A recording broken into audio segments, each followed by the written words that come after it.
Up in Your Business with Kerry McCoy, a radio show, podcast, and YouTube series that explores the commonalities of successful people, the ups and downs of risk-taking, and lets you hear prominent leaders share their unique stories, life experiences, and wisdom in a conversation with Kerry.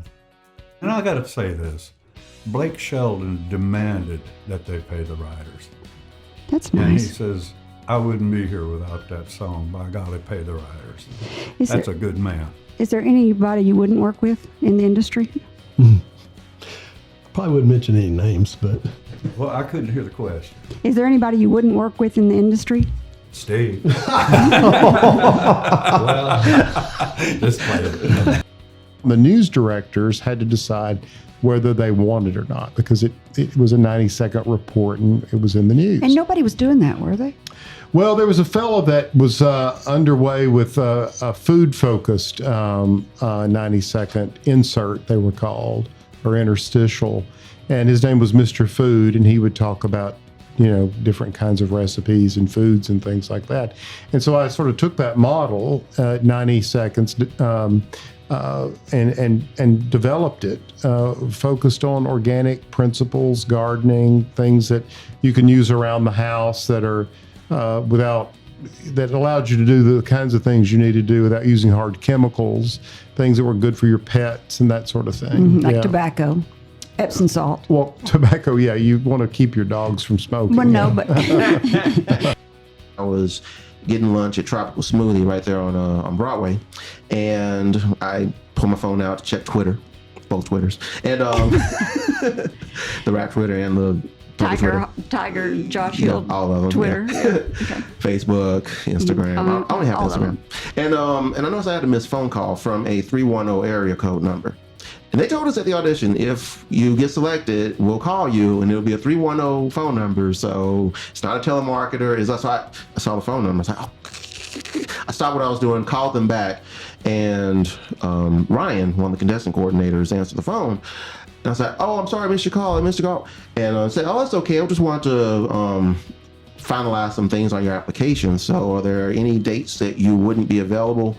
I said, well, I'm doing a marathon the first weekend in March. This was in December, by the way, of 20, whatever year it was. 2017. And thank you. And, You're welcome. And I can't think of any other dates I wouldn't be available. And so Ryan says, okay, thank you very much for your time. Oh, by the way, we want to invite you out for a taping of Jeopardy. Yes. And at that point, I'm in the middle of Tropical Smoothie. And I have to do everything I can, not to just go jumping around, flailing and screaming like, the sky is falling or whatever.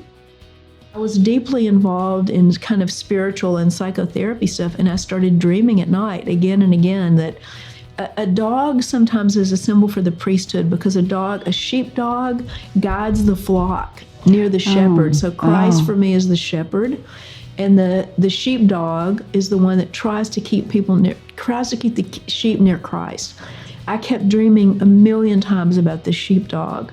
And then I would dream about a chalice. And then finally a client showed up in a dream and said, you're leaving your psychotherapy office. And I said, no, I'm not. And she said, yes, you are. You just don't know it yet. And I would dream about seminary. Eventually a bunch of junior high guys with M16s showed up in my dreams saying, we're going to take these M16s and chase you out of your office. You got to get out of here. So eventually the last dream that I had when I finally called my husband and said, you know what, I think I'm going to have to go to seminary, is my husband's grandmother that I adored showed up in my dream. She said, you have three choices. You can stay home and be a doctor's wife. You can take this trunk and travel the world, or you can take this little silver plate. In Christianity, it's called a paten, and you can serve the bread of Christ to people. And I say in the dream, I want that paten. I want to serve God's love to people. And I woke up thinking, gosh, I guess I'm going to have a new job here. I woke up on Christmas Eve in the early morning. It was actually early morning Christmas Day, after having wrapped presents and all of those things. And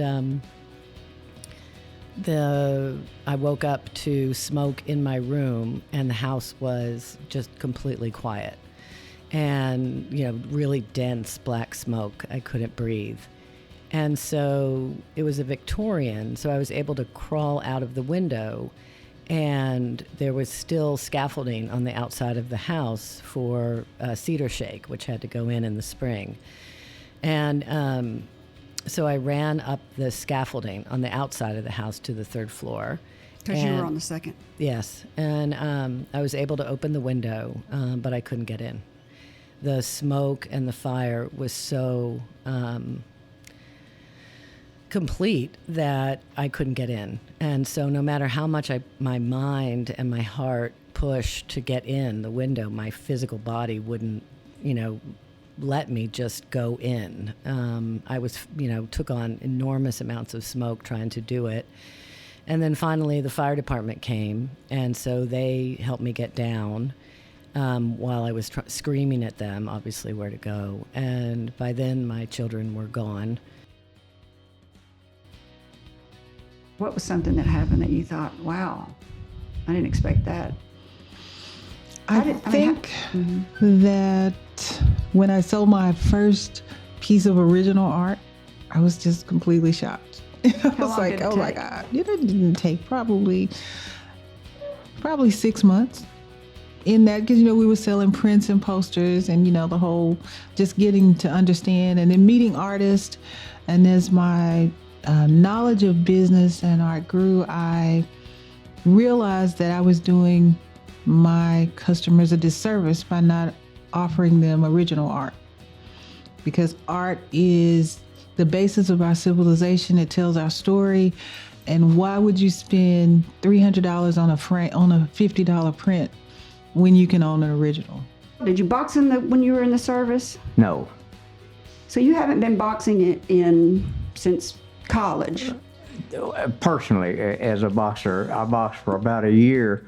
I won my last Golden Gloves title after I'd been married about 6 months, and I figured out that marriage and boxing don't go together. Why not? Especially when you're newlywed. Why not? Especially when she's tougher than you. True, very true. Why not? No, you don't train as hard. You got your mind on something else.